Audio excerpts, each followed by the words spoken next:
ही घटना आहे छत्रपती संभाजीनगर जिल्ह्यातली कोमलनगर पडेगावच्या एका साध्या सरळ पण सोन्यासारख्या संसाराची। एक रिक्षा चालक सुरेश श्रीमंत खालापुरे, वय 42 वर्ष, मेहनती, प्रामाणिक, जबाबदार आणि कुटुंबासाठी जीव टाकणारा माणूस, ज्याचं आयुष्य संसाराच्या गोड तिखट अनुभवांनी भरलेलं होतं। आयुष्यभर कष्ट करून बायको शीला आणि मुलामुलींसाठी त्यानं छप्पर उभं केलं होतं। सकाळी रिक्षा घेऊन निघणं, दिवसभर उन्हात वादळात धावपळ करणं आणि रात्री थकलेला देह घेऊन घरी परतणं हाच त्याचा दिनक्रम।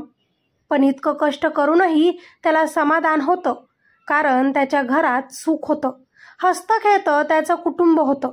त्याची बायको शीला, वय 36, जी दिसायला साधी पण तिच्या बोलण्यात खूप गोडवा, घरात स्वयंपाक करणे, मुलांची काळजी घेणं आणि वाळूज MIDCत एका कंपनीत कामाला जाऊन नवऱ्याला पैशांचा हातभार लावणं, एवढंच तिचंही जीवन। सुरेश आणि शीला यांना 4 मुलं होती, 3 मुली आणि 1 मुलगा। 2 मोठ्या मुलींची लग्न करून आता 1 मुलगा आणि धाकटी मुलगी त्यांच्यासोबत घरात राहत होती। शेजारी पाजारी तसेच कोमल नगरमध्ये त्यांच्या कुटुंबाचं नाव होतं। खालापुरेंचा संसार म्हणजे एक आदर्श संसार, पण कधीकधी बाहेरून चमकणाऱ्या सोन्याच्या पातळ थराखाली आत खोलवर गंज धरलेला असतो, हे कुणालाही कळत नाही। नवरा सुरेशला ही कल्पनाही नव्हती की त्याच्या संसाराच्या भिंतींमध्ये हळूहळू भेगा पडत आहेत।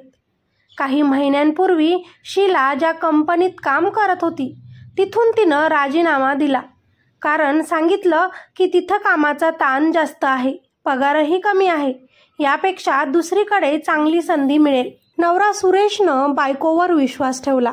त्याला काय माहिती की हा बदल फक्त नोकरीचा नव्हे तर तिच्या आयुष्याचा आणि त्यांच्या संसाराचा मोडबिंदू ठरणार आहे। शीला दुसऱ्या ठिकाणी कंपनीत कामाला जाऊ लागली। नवीन कामाच्या ठिकाणी शीलाची ओळख झाली राजू भानुदास खैरे, एक मध्यमवर्गीय वयाच्या 40शीतल्या माणसाशी। तो बोलण्यात पटाईत। राजूचं हसणं, बोलणं, स्तुती करायची पद्धत शीलाच्या मनात हळूहळू घर करत गेली। सुरेश दिवसभर रिक्षा चालवत असे आणि शीला कामावर। या मधल्या वेळेत शीलाला राजूसोबत बोलायला, भेटायला, हसायला जास्त वेळ मिळत होता। सुरुवातीला साध्या बोलल्या चालीतून त्यांच्या मैत्रीला सुरुवात झाली, पण काही दिवसातच ती सवय, मग गरज आणि शेवटी अनैतिक संबंधात बदलली। शीला आणि राजूचे फोनवरचे संभाषण वाढू लागले। तुझ्यासोबतच आयुष्य जगायचं आहे, अशा गोड शब्दांनी राजूनं तिचं मन जिंकून घेतलं। हळूहळू त्यांचे संबंध शारीरिक पातळीवर पोहोचले। शीला या नात्यात गुंतत गेली, इतकी की तिला आता नवरा, संसार आणि मुलांची जबाबदारी ओझ्यांसारखी वाटू लागली। मोठी अडचण तिला आपल्या नवऱ्याची वाटू लागली।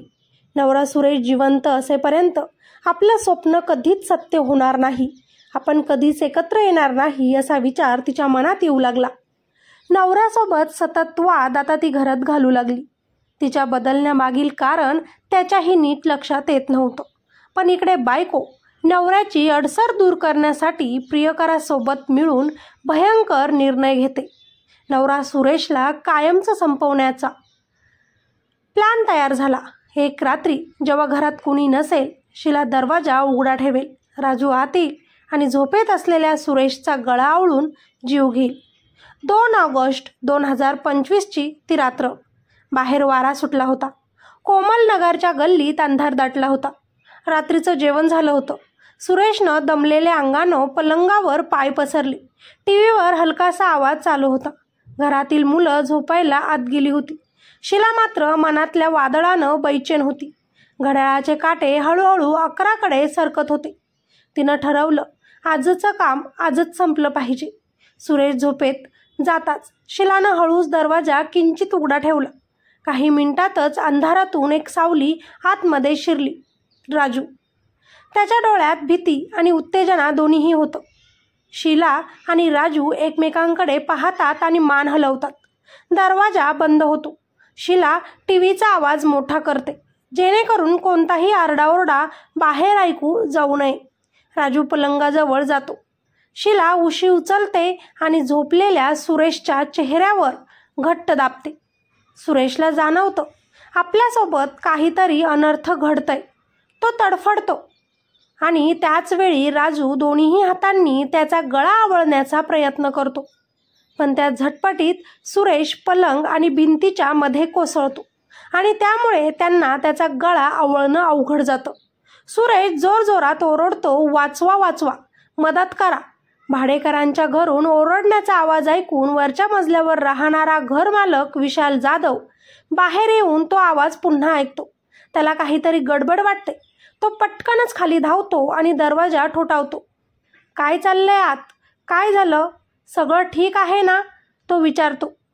शीला आणि राजू घरमालकाचा आवाज ऐकून घाबरतात. आतमधून काहीच आवाज न आल्यामुळे तो घरमालक विशाल आजूबाजूच्या लोकांना बोलवतो आणि ते लगेचच त्यांच्या घराचा तो दरवाजा तोडतात. दरवाजा उघडतो आणि आतलं दृश्य पाहून ते थबकतात.